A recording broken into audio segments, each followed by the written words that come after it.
사망. 신고가 접수되었습니다. 그것도 일주일 전에요. 구청 민원실 직원의 말은 내 귀를 통과하지 못하고 허공에서 흩어졌다. 방금 그게 무슨 소리였지? 내가 잘못 들은 건가? 나는 덜덜 떨리는 손으로 처방전이 든 가방을 꽉 움켜쥐었다. 아니, 이 사람아. 내가 지금 여기 서서 숨을 쉬고 있는데 무슨 사망신고야? 이게 무슨 망발이야? 내 목소리가 민원실을 울렸다. 직원도 당황했는지 모니터를 몇 번이고 다시 두드렸다. 하지만 결과는 바뀌지 않았다. 서류상 김금수는 지난 3월 5일 세상을 떠난 사람이었다. 머리가 어지러웠다. 일주일 전이면 큰아들 현철이 내게 재개발 보상금 문제로 서류가 필요하다며 인감증명서를 달라고 했던 그날이다. 나는 아무 의심 없이 내 인생의 전부나 다름없는 인감도장을 건네주었다. 그게 내 관이 될 줄은 꿈에도 모른 채 식은땀이 등줄기를 타고 흘러내렸다. 죽은 사람이 낸 세금은 국가가 가져가고 남은 유산은 누가 가져가는 거지? 내 무덤을 파고 있는 건 다름 아닌 내 배로 낳은 자식들이었다. 내가 살아있는데 그들은 나를 죽여야만 했던 거다. 보상금을 빨리 손에 쥐기 위해서. 할머니, 진정하세요. 이거 따님분이 오셔서 처리하신 것 같은데. 직원이 건네준 서류를 받아들었다. 거기엔 낯익은 필체로 작성된 사망신고서와 병원에서 발급받은 허위 사망 진단서가 있었다. 그리고 신고인 난에는 큰아들 현철의 이름이 또렷하게 박혀 있었다. 심장이 쿵 내려앉았다. 살면서 숱한 고비를 넘겼다. 남편 없이 홀로 새 아이를 대학까지 보내느라 손가락 마디가 다 휘었다. 하지만 이런 통증은 처음이었다. 칼로 가슴을 쑤시는 것보다 더 지독한 영혼이 찢겨나가는 고통. 나는 민원실을 빠져나와 근처 벤치에 주저앉았다. 지나가는 사람들의 웃음소리가 마치 내 비웃음처럼 들렸다. 이제 엄마는 없다. 이 서류가 말해주는 건 김금수는 죽었다는 사실뿐이다. 그렇다면 이제 내게 남은 건 무엇인가? 죽은 사람이 귀신이 되어 나타나면 산 사람들은 어떻게 반응할까? 나는 가방 속에서 인감도장을 꺼내 손바닥에 꽉 쥐었다. 날카로운 도장 모서리가 손바닥을 파고들었다. 아픈 줄도 몰랐다. 오히려 정신이 번쩍 들었다. 죽었다고? 그래, 내가 죽어줬다. 그럼 이제 살아있는 시체로 내가 할 수 있는 복수를 시작해야겠지. 휴대폰을 꺼내 현철에게 전화를 걸었다. 신호음이 길게 이어졌다. 이 신호음이 끊기면 자식들의 세상도 함께 끝날 것이다.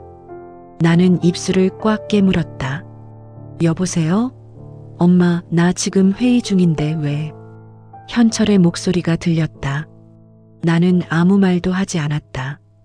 그저 내 가슴 속에서 일렁이는 차가운 분노를 다스리며 나직하게 의조렸다. 현철아, 엄마가 죽었다더라. 내가 그렇게 만들었니? 전화기 너머로 정적이 흘렀다. 그 정적이야말로 내가 기다리던 서막이었다. 현철의 떨리는 숨소리가 전화기를 타고 흘러나왔다.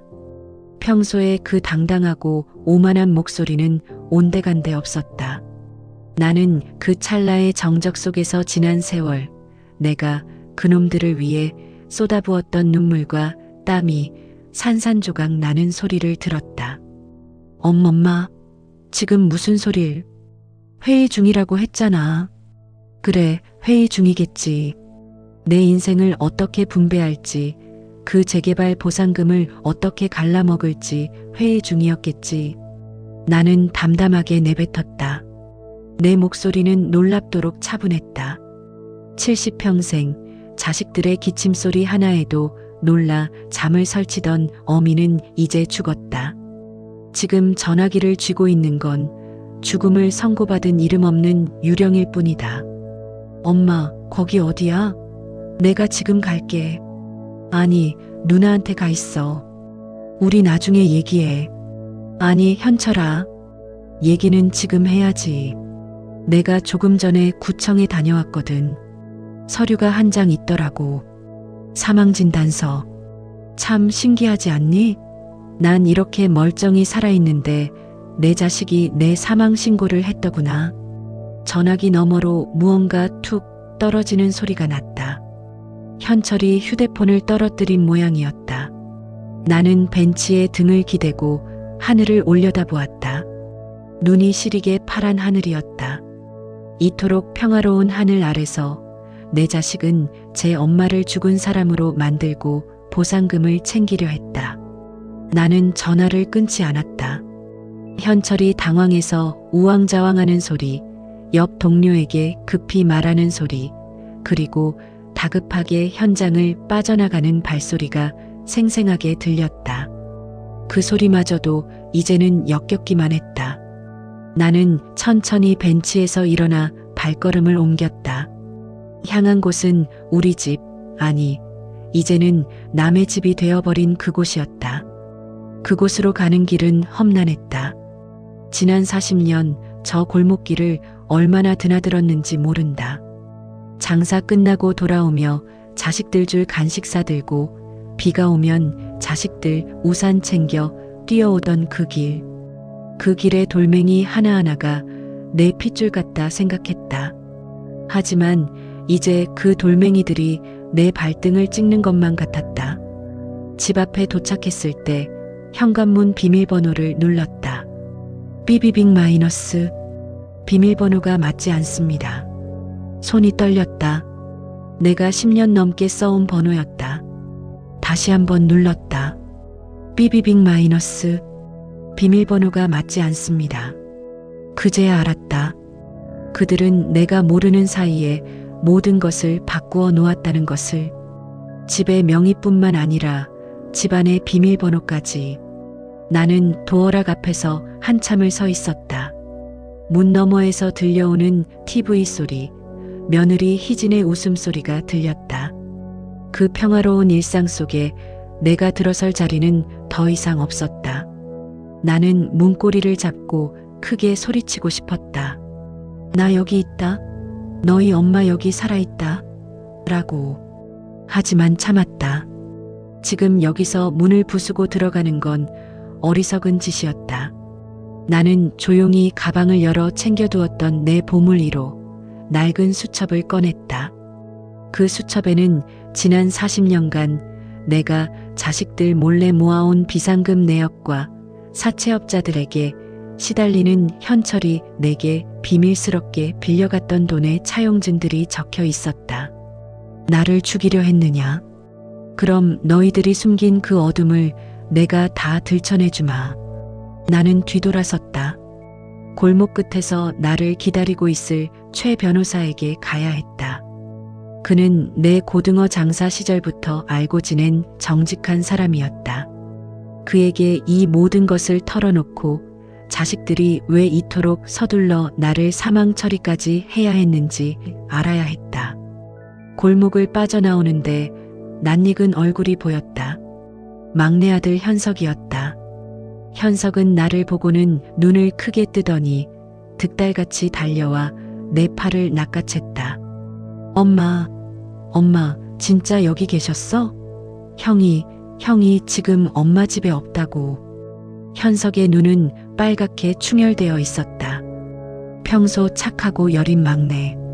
형과 누나의 범죄에 가담하면서도 죄책감에 괴로워하던 녀석이었다. 현석아, 내 형이 나를 죽였다더라. 서류상으로. 내 말에 현석이 털썩 주저앉았다. 녀석의 입에서 나온 말은 내 예상을 뛰어넘는 것이었다. 엄마, 형이랑 누나가 단순한 재개발 보상금 때문이 아니에요. 형이 사채업자들한테 쫓기고 있어요. 엄마 명의로 대출을 받았는데 그게 벌써 5억이 넘어요. 형이 그 빚을 갚으려고 엄마 앞으로 거액의 생명보험도 들었어요. 수익자는 형 이름으로. 엄마가 돌아가셔야만 그 돈이 나온다고. 나는 현석의 머리를 쓰다듬었다. 녀석은 울고 있었다. 나는 울지 않았다. 이제 눈물은 말랐다. 내 목숨값으로 5억을 매긴 아들들. 그들은 엄마를 죽인 게 아니라 엄마의 목숨을 매매한 것이었다. 현석아, 무서워하지 마라. 엄마는 이제 안 죽어. 오히려 죽은 사람이 무서운 법이지. 나는 현석의 손을 잡고 걸음을 재촉했다. 차가운 분노가 내 몸을 휩싸고 돌았다. 내가 죽어야만 그들이 산다고? 그래, 한번 보자. 누가 먼저 죽는지. 내가 유령이 되어 그들의 인생을 어떻게 지옥으로 몰아넣는지 똑똑히 지켜보게 할 것이다. 집안에서는 여전히 웃음소리가 새어나오고 있었다. 나는 그 문을 향해 나직이 속삭였다. 기다려라. 엄마가 금방 진짜 선물 하나 들고 갈 테니. 내 손에 쥔 수첩은 이제 무기가 되어 있었다. 현철이 쓴 차용증, 현주가 가져간 내 금붙이 내역, 그리고 현석이 증언할 수 있는 그들의 대화 내용. 이 모든 것이 모이면 그들은 법의 심판대를 넘어 사회적으로 매장당할 것이다. 나는 현석을 데리고 골목을 완전히 벗어났다. 다시는 돌아오지 않을 골목길, 내 40년 청춘이 묻힌 그 길을 뒤로하고 나는 비장하게 걸었다. 이제 나의 반격이 시작된다.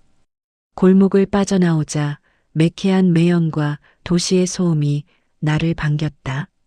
40년 전 맨손으로 서울에 올라와 국밥집을 열던 날 느꼈던 그 막막함과 똑같은 공기가 폐부 깊숙이 박혔다. 하지만 그때의 나는 젊었고 무지했지만 지금의 나는 늙었고 산전수전 다 겪은, 그리고 세상에서 가장 지독한 배신을 경험한 사망자였다. 나는 최 변호사의 사무실을 향해 걷는 동안 머릿속으로 수없이 많은 시뮬레이션을 돌렸다. 단순히 자식들을 경찰에 고소한다고 해결될 일이 아니었다. 그들은 내 인감도장, 서류 하다못해 내 손떨림까지도 이용해 합법적으로 나를 죽인 자들이었다. 법은 그들의 편이었고 사회는 그들의 위조된 서류를 믿고 있었다.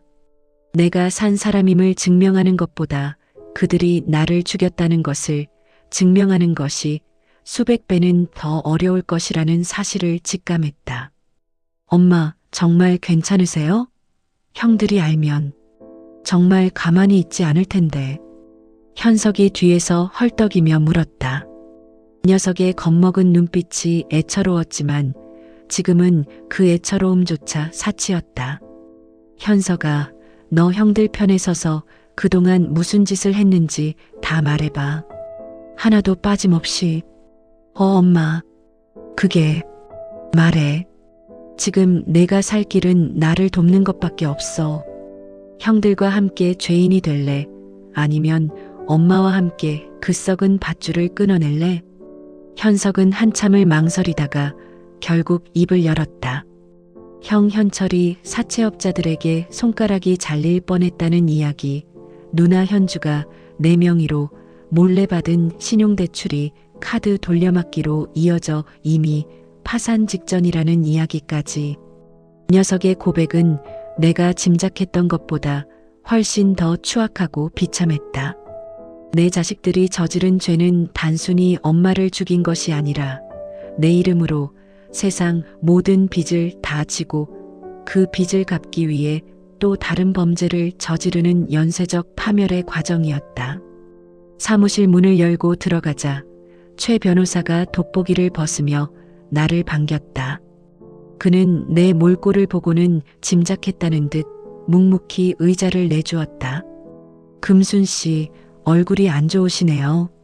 무슨 일입니까? 나는 수첩을 내려놓았다. 그리고 내 사망 신고서와 함께 현철이 그동안 작성했던 차용증들을 테이블 위에 쏟아부었다. 최 변호사, 나 좀 살려줘. 아니, 나를 다시 세상 밖으로 꺼내줘.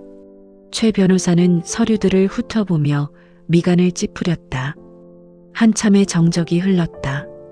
그는 서류를 다시 정리하며 내 눈을 똑바로 쳐다보았다. 이건 단순한 가족 갈등이 아닙니다. 사문서 위조, 공정증서 원본 불실기재, 보험사기 미수. 금순 씨, 이건 정말 전쟁입니다. 이기면 모든 것을 되찾겠지만 지면 금순 씨의 남은 노후는 물론이고 자식들도 모두 감옥에 가야 합니다. 정말 각오하셨습니까? 각오? 이미 죽은 사람인데 각오할 게 뭐가 있겠나? 나는 단호하게 대답했다. 변호사님, 나는 오늘부터 김금순이 아닙니다. 서류상 죽은 사람이지. 죽은 사람이 산 사람을 이기는 방법, 그 방법을 알려줘요. 저놈들이 내 명의로 무엇을 했는지, 돈을 어디로 빼돌렸는지 하나도 빠짐없이 다 뒤집어 엎을 거야. 내 돈 한 푼까지 다 찾아내고 저놈들이 나를 죽인 대가를 뼈저리게 치르게 할 거야. 최 변호사는 피식 웃었다.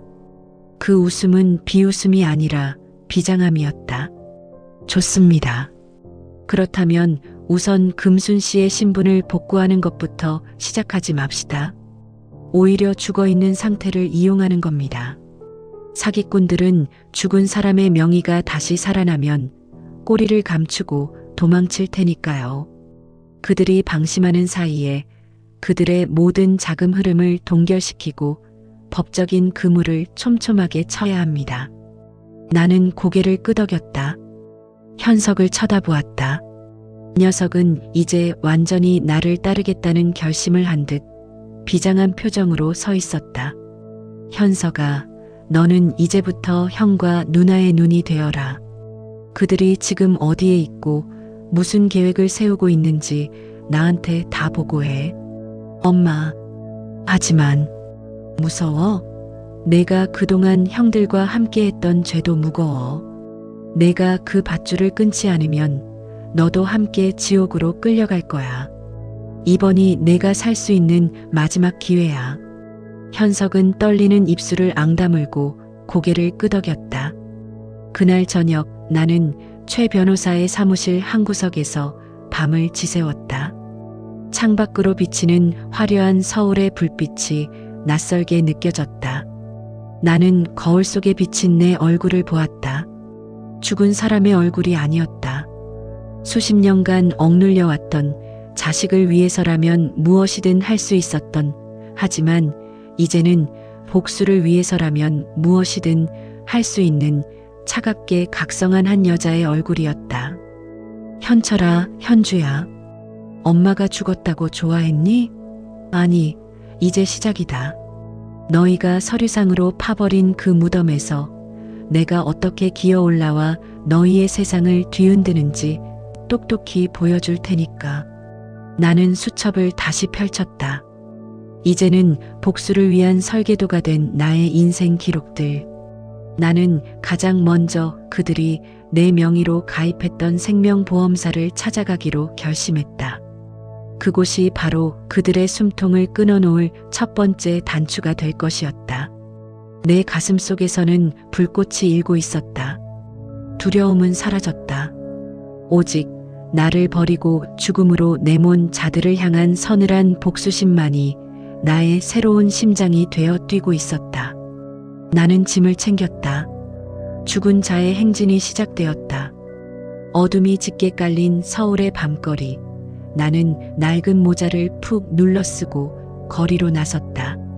죽은 사람의 신분으로 활보하는 세상은 기묘했다. 누군가 나를 쳐다보는 것만 같아 등골이 서늘해지기도 했지만 곧 그 서늘함은 뼛속까지 시린 복수심으로 변해 나를 지탱했다. 우리가 향한 곳은 금천구의 어느 허름한 오피스텔이었다. 그곳엔 현철의 사채 빚을 관리하던 사채업자 박 사장의 사무실이 있었다. 현석은 벌벌 떨며 그 건물을 가리켰다. 엄마, 저기에요. 형이 여기서 돈을 빌렸어요. 그런데 형이 엄마 명의로 그 돈을 갚겠다고 계약서를 썼다고 했거든요. 형이 엄마 인감도장을. 여기서 썼어요. 나는 묵묵히 건물을 올려다보았다. 저 건물 안에서 내 이름이 오물처럼 짓밟혔을 생각을 하니 가슴이 찢어질 것 같았다. 하지만 여기서 무너질 수는 없었다. 최 변호사의 조언대로 우리는 직접적인 정면 돌파 대신 유령의 힘을 빌리기로 했다. 그때였다. 건물 입구에서 담배를 피우던 중년 여성이 나를 빤히 쳐다보고 있었다. 낯이 익었다.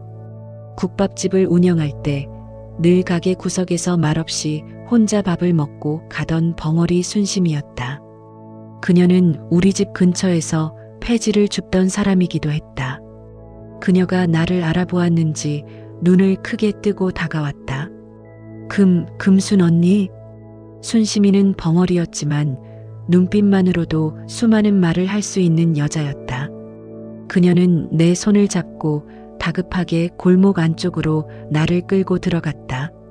그곳엔 그녀가 모아둔 폐지 더미 사이에 낡은 상자 하나가 있었다. 상자 안에는 놀랍게도 나와 관련된 서류 뭉치가 가득했다.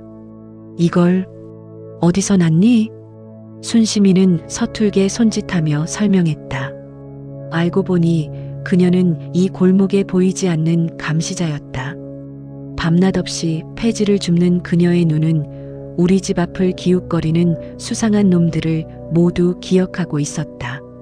현철과 현주가 내 명의로 서류를 들고 왔다 갔다 하던 모습, 그리고 그 서류를 사채업자에게 넘기던 장면까지 그녀는 고스란히 목격했던 것이다. 심지어 그녀는 사채업자들이 버린 쓰레기 봉투에서 현철이 내 명의를 도용해 만든 서류 사본들을 몰래 챙겨두기까지 했다. 순심아, 정말 고맙다. 정말 내가 나를 살렸어. 내 눈에서 뜨거운 것이 울컥 솟구쳤다. 자식들에게 버림받은 나를 정작 내다 버린 자식들이 아닌 이 보잘것없는 이웃이 구원하고 있었다. 사람의 정이란 게 이런 것인가. 핏줄보다 더 진한 거리에서 맺은 인연이 나를 죽음의 늪에서 끌어올리고 있었다. 이제 내 손에는 단순히 수첩뿐만이 아니라 현철과 현주가 법적으로 파멸할 수밖에 없는 결정적 증거가 쥐어졌다. 순심이가 건네준 서류 속에는 현철이 사채업자에게 건넨 내 위조 서명과 인감증명서, 그리고 그들끼리 주고받은 문자 메시지 캡처본까지 들어있었다. 현서가 이거 봤니? 이 멍청한 것들. 증거를 이렇게 남겨두다니. 나는 떨리는 손으로 서류를 다시 확인했다. 거기엔 현철이 누나 현주에게 보낸 메시지가 있었다. 엄마 사망 신고 처리했다. 이제 보험금 나올 때까지 며칠만 버티자. 그동안 엄마가 모아둔 비상금은 다 챙겼지? 그 문장을 읽는 순간 나는 헛웃음이 나왔다. 며칠만 버티자라. 그들은 나를 죽이고 나서도 아무런 죄책감 없이 돈을 기다리고 있었다. 나는 그 서류를 품에 안았다. 이제 나는 단순한 유령이 아니었다. 그들의 파멸을 예고하는 저승사자였다. 최 변호사는 이 소식을 듣고 쾌재를 불렀다. 금순 씨, 이제 다 끝났습니다. 이 정도 증거면 현철 씨 일당은 법의 심판을 피할 수 없습니다. 그리고 무엇보다 우리가 기다리던 그 한 방이 완성되었습니다. 최 변호사가 말한 한 방은 무엇일까? 그는 내가 사망 처리된 것을 역이용해 자식들이 거액의 보험금을 타기 위해 나를 죽였다는 살인미수 혐의로 몰아넣을 준비를 하고 있었다. 우리가 살아있음을 알리는 순간 그들의 계획은 모두 수포로 돌아가고 그들은 살인미수라는 더 큰 죄를 뒤집어 쓰게 될 것이다. 나는 이제 희망을 보았다. 지옥 같던 어둠 속에서 순심이라는 등불이 나를 비추고 있었다. 자식들에게 받은 상처는 여전히 아프지만 그 아픔을 치유할 수 있는 힘도 사람에게 있었다. 현서가 내일 당장 이 서류를 가지고 경찰청에 가자. 그리고 내 이름 김금순을 다시 세상에 알리자. 현석은 울음을 멈추고 고개를 끄덕였다. 순심이는 벙긋거리며 내 손을 한 번 더 꽉 잡아주었다. 그녀의 손은 투박하고 거칠었지만 그 어떤 손보다 따뜻했다. 나는 다시 한번 다짐했다. 자식들에게 당한 배신과 고통을 넘어서 나는 다시 일어설 것이다. 그리고 나를 짓밟았던 그들에게 법의 차가운 맛을 보여줄 것이다. 나는 더 이상 숨어 지내는 유령이 아니었다. 정의를 집행할 김금순이었다. 골목길을 나오며 나는 밤하늘을 보았다. 구름 사이로 달빛이 내리쬐고 있었다. 죽은 줄 알았던 금순이가 다시 세상으로 나갈 준비를 마치고 있었다. 내일이면 이 도시의 가장 추악한 비밀이 폭로될 것이다. 드디어 결전의 날이 밝았다. 서울중앙지방검찰청 앞, 나는 검은색 코트 깃을 세우고 건물 정문을 올려다보았다. 내 옆에는 든든한 조력자 최 변호사와 여전히 겁에 질린 표정이지만 그래도 내 곁을 지키겠다고 다짐한 막내 아들 현석이 서 있었다. 내 가방 속에는 순심이가 건네준 증거와 내가 평생을 바쳐 모아온 모든 기록이 들어 있었다. 이제 이 문을 통과하면 나는 더 이상 사망자가 아니다. 세상에 살아있는 복수를 준비하는 엄마로 돌아가는 것이다. 금순 씨, 정말 괜찮으시겠습니까? 일단 안으로 들어가면 다시는 뒤로 돌아갈 수 없습니다. 최 변호사의 질문에 나는 대답 대신 고개를 끄덕였다. 돌아갈 곳 따위는 없었다. 그들이 내 집 비밀번호를 바꾸고 내 인생을 서류상으로 삭제했을 때 이미 돌아갈 집은 사라졌다. 나는 당당하게 검찰청 로비를 가로질러 민원실로 향했다. 접수대에 앉은 검찰 직원은 내 얼굴을 빤히 쳐다보며 물었다. 어떤 일로 오셨습니까? 나는 가방에서 서류 뭉치를 꺼내 탁자에 내려놓았다. 그 서류들은 내가 지난 며칠간 유령의 몸으로 모아온 모든 진실이었다. 저는 김금순입니다. 여기 사망 신고가 되어 있는 사람입니다. 하지만 저는 살아있습니다. 그리고 제 자식들이 저를 죽이고 제 인생을 훔쳤다는 사실을 고발하러 왔습니다. 민원실은 순식간에 술렁였다. 주변에 있던 사람들이 웅성거리며 나를 쳐다봤다. 직원은 당황하며 내 신분증을 확인하려 했다. 하지만 내 신분증은 이미 정지된 상태였다. 죄송합니다만 신분 확인이 안 되는데. 그때였다. 뒤편에서 익숙한 목소리가 들렸다. 엄마, 여기서 뭐 하는 거야? 현철이었다. 현철은 검찰청에 있는 우리를 보고 경악하며 달려왔다. 현주도 그 뒤를 따르고 있었다. 그들은 나를 발견하자마자 마치 미친 사람을 대하듯 다급하게 나를 밖으로 끌어내려 했다. 당신 미쳤어? 왜 검찰청까지 와서 난리야? 엄마 치매 걸려서 죽은 거잖아. 누가 여기다 이런 서류를 내라고 했어? 현철은 내 팔을 거칠게 낚아채며 사람들에게 소리쳤다. 죄송합니다. 저희 어머니가 치매를 앓고 계셔서 지금 착각을 하고 계신 겁니다. 저희가 잘 모시겠습니다. 사람들은 금세 현철의 말에 현혹되어 나를 치매 노인으로 보기 시작했다. 내 가슴 속에서 분노가 끓어올랐다. 이놈들은 나를 죽인 것도 모자라 이제는 사회적으로 치매 노인으로 만들어 다시 한번 나를 무력하게 만들려 하고 있었다. 현주까지 가세해 내 팔을 붙잡고 억지로 끌고 나가려 할 때 나는 더 이상 참을 수 없었다. 나는 현철의 뺨을 힘껏 내리쳤다. 짱 마이너스 하는 소리가 로비 전체에 울려 퍼졌다. 누가 치매라는 거야? 내가 나를 죽여놓고 이제 나를 미친 사람으로 만들어? 내가 죽었다고? 넌 엄마를 죽이고 그 돈으로 도박빚을 갚으려던 놈이야. 이 짐승만도 못한 놈. 로비는 정적에 휩싸였다. 현철은 뺨을 맞고 멍한 표정으로 나를 바라보았다. 나는 최 변호사가 건네준 서류를 사람들에게 보란 듯이 흩뿌렸다. 이거 보십시오. 이것들이 내 명의로 대출받은 서류들입니다. 여기 사인 보세요. 다 현철이 내가 위조한 거잖아. 현철은 당황하며 서류를 주우려 했지만 최 변호사가 순식간에 다가와 그 서류들을 낚아챘다. 박현철 씨 사문서 위조 및 살인미수 혐의로 긴급 체포 대상입니다. 지금부터 묵비권을 행사할 수 있고 변호인을 선임할 권리가 있습니다. 최 변호사의 목소리는 차가운 얼음처럼 냉정했다. 그 순간 검찰청 내부에서 검사들과 수사관들이 뛰어나왔다. 소란을 듣고 나온 것이었다. 현철은 넋이 나간 표정으로 주저앉았다. 현주는 비명을 지르며 도망치려 했지만 수사관들에게 제압당했다. 그들이 끌려가는 모습을 나는 똑바로 쳐다보았다. 눈물은 나오지 않았다. 오직 내 인생을 통째로 훔치려 했던 그들의 몰락을 지켜보는 차가운 희열만이 가득했다. 하지만 나의 복수는 여기서 끝이 아니었다. 진짜 위기는 지금부터 시작이었다.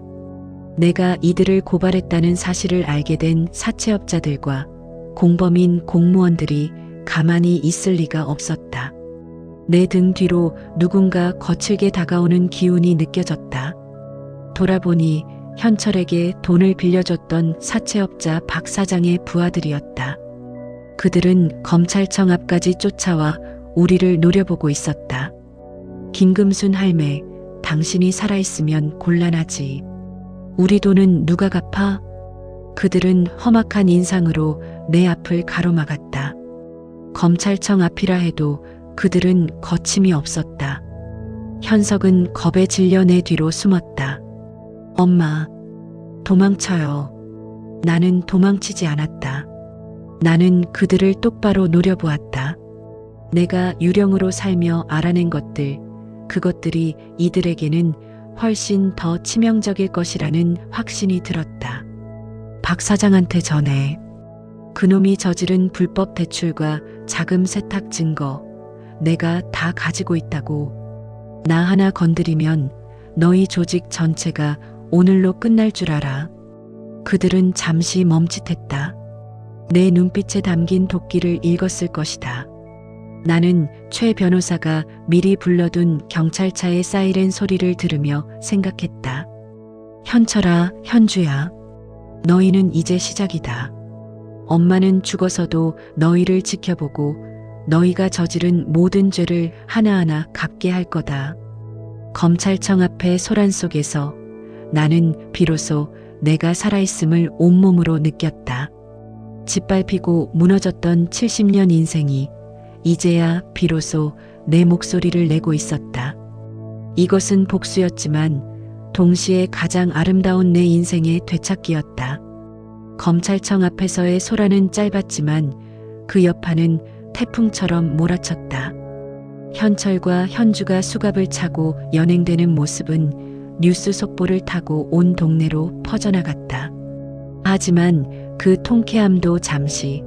나는 사채업자 박 사장의 부하들이 보인 그 서늘한 눈빛을 잊을 수 없었다.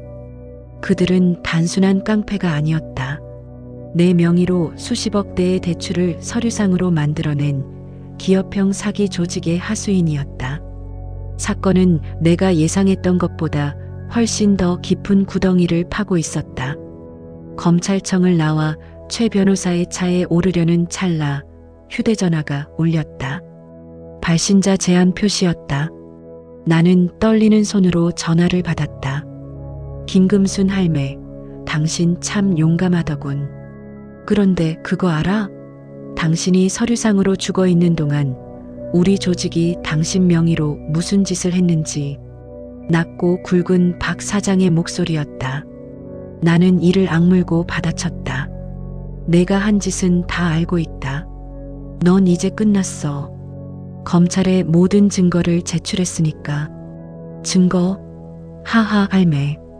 그 서류들은 우리가 당신 아들한테 시켜서 만든 위조 서류일 뿐이야. 진짜 문제는 당신 이름으로 대여된 유령 계좌들이지. 그 계좌들에 지금 얼마가 들어있는 줄 알아? 30억이야. 그 30억은 마약 조직의 검은 돈이지. 당신은 지금 그 30억을 세탁한 살아있는 범죄자가 된 거야. 어때, 기분이? 머리가 핑 돌았다. 30억? 마약 자금. 내 이름으로 그런 짓을 했다고? 나는 그제야 왜 그들이 나를 죽이려 했는지, 왜 그렇게 서둘러 사망 신고를 했는지 이해했다. 그들은 나를 단순히 돈을 뜯어낼 상대로만 본 게 아니었다. 나를 범죄의 꼬리 자르기용 희생양으로 쓰고 버리려 했던 것이다. 이 미친놈들. 당신이 오늘 검찰에 가서 그 난리를 쳤지? 덕분에 우리 조직은 비상이 걸렸어. 당신이 살아있다는 게 세상에 알려지면 경찰이 그 계좌들을 추적하겠지. 그럼 우린 당신을 진짜 죽일 수밖에 없어. 이번엔 서류가 아니라 당신 목숨 말이야. 전화가 끊겼다. 등골이 오싹했다. 내가 검찰에 간 것이 오히려 그들을 자극해 나를 제거해야 할 명분을 준 꼴이 되었다. 최 변호사의 차가 출발하려던 순간 뒤에서 검은색 승합차 한 대가 우리 차를 들이받았다. 쾅! 하는 굉음과 함께 차가 옆으로 밀려났다. 에어백이 터지고 차 안은 연기로 가득 찼다. 나는 정신이 혼미해지는 와중에도 현석을 찾았다. 현석아, 현석아. 내 옆 좌석에 앉아있던 현석은 머리에 피를 흘리며 정신을 잃고 있었다.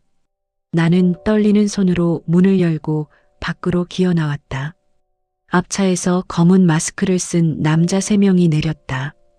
그들은 망설임 없이 내게 다가왔다. 할매, 조용히 가시지. 왜 그렇게 시끄럽게 굴어? 나는 그들의 발치에 굴러떨어진 가방을 꽉 움켜쥐었다. 그 가방 안에는 내 모든 것이 들어있었다. 내 이름, 내 기록, 그리고 나를 증명해줄 유일한 증거들. 오지 마. 오지 말라고. 나는 길가에 떨어진 깨진 자동차 유리 조각을 집어들었다. 죽음이 가까이 온 것을 직감했다. 하지만 내가 여기서 죽으면 내 자식들은 영원히 그들의 올가미에서 벗어나지 못하고 이놈들은 내 이름으로 또 다른 죄를 지을 것이다. 나는 비틀거리며 일어섰다. 내 몸은 70세의 노인이었지만 내 안의 분노는 그 누구보다 뜨거웠다. 그때 저 멀리서 경찰 사이렌 소리가 들려왔다. 최 변호사가 사고 직전 지원을 요청했던 모양이었다. 남자들은 경찰 소리를 듣고 당황하며 나를 낚아채려 했다. 그들의 손이 내 목을 조여왔다. 숨이 막혀왔다. 눈앞이 깜깜해지면서 지난 70년의 세월이 주마등처럼 스쳐 지나갔다. 엄마는 없다. 그 문장이 다시 한번 머릿속을 맴돌았다. 그래, 김금수는 없다. 오직 이 지옥을 끝내야 할 이름 없는 유령만이 존재할 뿐이다. 나는 조여오는 소나기 사이로 힘겹게 소리쳤다. 현석아, 도망쳐. 현석은 그 짧은 순간 정신을 차리고 차 밖으로 뛰쳐나왔다.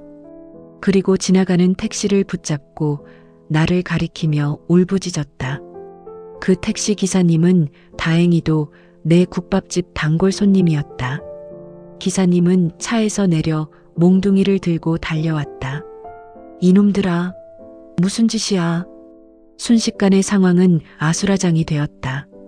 하지만 내 머리는 이미 한계에 다다랐다. 남자들은 나를 놓아주고 도망쳤고 나는 현석의 무릎 위에서 서서히 눈을 감았다. 엄마, 정신 차려요. 엄마. 현석의 울음소리가 멀게만 느껴졌다. 나는 생각했다. 내가 여기서 정신을 놓으면 모든 게 끝이다. 하지만 이제는 이 지옥에서 벗어나고 싶다는 생각도 들었다. 30억의 범죄자라는 누명, 내 자식들의 배신, 사채업자들의 살기. 이 모든 것이 나를 짓누르고 있었다.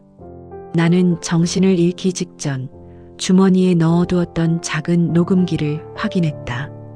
아까 현철과 통화할 때 나는 혹시나 싶어 최 변호사가 준 녹음기를 켜두었었다. 현철이 엄마 명의로 보험을 들었다고 자백한 그 대화. 나는 그 녹음기를 손에 쥔 채 의식을 잃었다. 이것이 나의 마지막 증거였다. 이걸 세상에 터뜨려줘. 현석아, 엄마는 이제 지쳤어. 나는 어둠 속으로 깊이 빠져들었다. 70평생 단 한 번도 쉬지 않고 달려온 내 인생의 가장 긴 밤이 시작되고 있었다. 최악의 순간, 내가 가장 믿었던 세상이 나를 완전히 버리고 나를 가장 밑바닥으로 내동댕이 친 그 순간이었다. 하지만 나는 알고 있었다. 어둠이 가장 깊을 때 새벽이 가장 가깝다는 것을. 나는 다시 깨어날 것이다. 더 강해져서. 눈을 떴을 때 가장 먼저 느껴진 것은 차가운 병실의 공기와 링거가 꽂힌 손등의 통증이었다. 옆에는 초췌한 얼굴의 현석이 고개를 숙인 채 졸고 있었다. 나는 천천히 몸을 일으켰다. 갈비뼈가 부러진 듯 숨을 쉴 때마다 가슴이 찢어지는 듯 했지만 지금 내 몸의 고통보다 더 중요한 것은 내가 쥐고 있어야 할 무기였다. 엄마, 정신이 드세요? 현석이 화들짝 놀라며 일어났다. 나는 아무 말 없이 현석의 멱살을 잡듯 팔을 뻗어 그의 옷자락을 꽉 쥐었다. 현석아, 녹음기는? 그거 어디 있어? 현석은 떨리는 손으로 내 머리맡 서랍을 열었다. 최 변호사가 챙겨두었던 작은 녹음기가 보였다. 나는 그것을 손에 쥐었다. 이 작은 플라스틱 덩어리 안에 내 자식들의 목소리가, 그들이 나를 죽음으로 내몰았던 그 잔인한 계획이 고스란히 담겨 있었다. 엄마, 경찰이 왔었어요. 형이랑 누나가. 그들이 형량을 줄이려고 엄마가 이미 치매였고 제정신이 아닐 때 서류를 작성하게 했다고 거짓말을 하고 있대요. 엄마가 살아있다는 걸 알면서도 정신이 나간 노인을 이용했다고. 현석의 말에 나는 헛웃음이 났다. 끝까지 나를 망가뜨리려는구나. 자식이라는 이름으로 엄마의 마지막 존엄까지 짓밟으려 하다니. 나는 차갑게 굳은 표정으로 침대에서 내려왔다. 링거줄을 거칠게 뽑아냈다. 치매? 그래, 내가 치매였다 치자. 그럼 내 이름으로 30억을 세탁한 그놈들은 뭐야? 마약 조직의 검은 돈이 내 계좌로 흐르게 만든 건 누구야? 나는 최 변호사를 불렀다. 30분 뒤 최 변호사가 병실로 들어왔다. 그의 손에는 두툼한 서류 봉투가 들려 있었다. 금순 씨, 다행입니다. 아까 그 사고 현장에서 경찰이 사채업자들의 차량 블랙박스를 확보했습니다. 그리고 그들이 차 안에서 나누던 대화가 녹음되어 있었어요. 당신을 납치해 입을 막으려던 계획과 마약 조직 박 사장과의 통화 내용까지 전부요. 그럼 이제 저놈들이 빠져나갈 구멍은 없는 건가? 네. 무엇보다 금순 씨가 오늘 아침 검찰청 민원실에서 살아있는 김금순으로서 공식적으로 고소장을 접수한 영상이 로비 CCTV에 찍혔습니다. 그건 조작할 수 없는 증거입니다. 당신은 죽지 않았고 당신의 자식들은 당신을 죽이려 했습니다. 나는 비로소 안도의 한숨을 내쉬었다. 하지만 마음 한구석은 여전히 시렸다. 자식들이 감옥에 간다고 해서 내가 겪은 이 배신과 상처가 사라지는 것은 아니었다. 나는 최 변호사에게 녹음기를 건넸다. 이걸 당장 언론에 넘겨요. 그리고 마약 조직 박 사장이 연루된 30억 계좌, 그거 경찰에 다 넘기세요. 나 하나 죽이려다 저놈들이 자기들 조직 전체를 무덤으로 파고 있다는 걸 저놈들이 알게 하세요. 그날 오후 세상은 뒤집혔다. 뉴스에서는 살아있는 70대 노인의 충격적인 유산 분쟁이라는 제목으로 내 이야기가 대서특필되었다.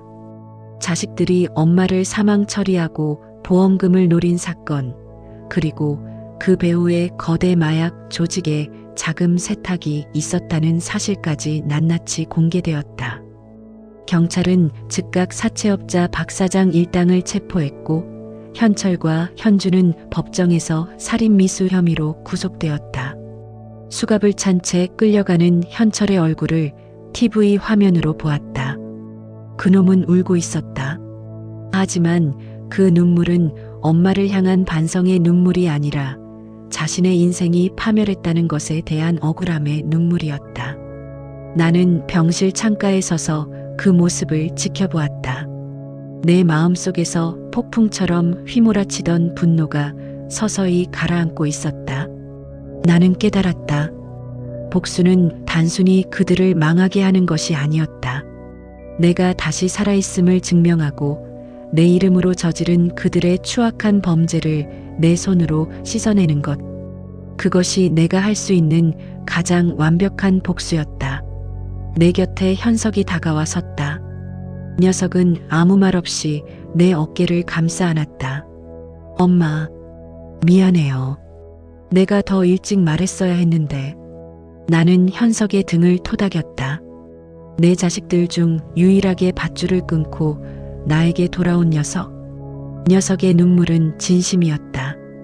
현석아, 엄마는 이제 괜찮다. 죽음보다 더한 배신을 겪고 나니 이제 세상에 무서울 게 없다. 넌 이제 형들처럼 살지 마라.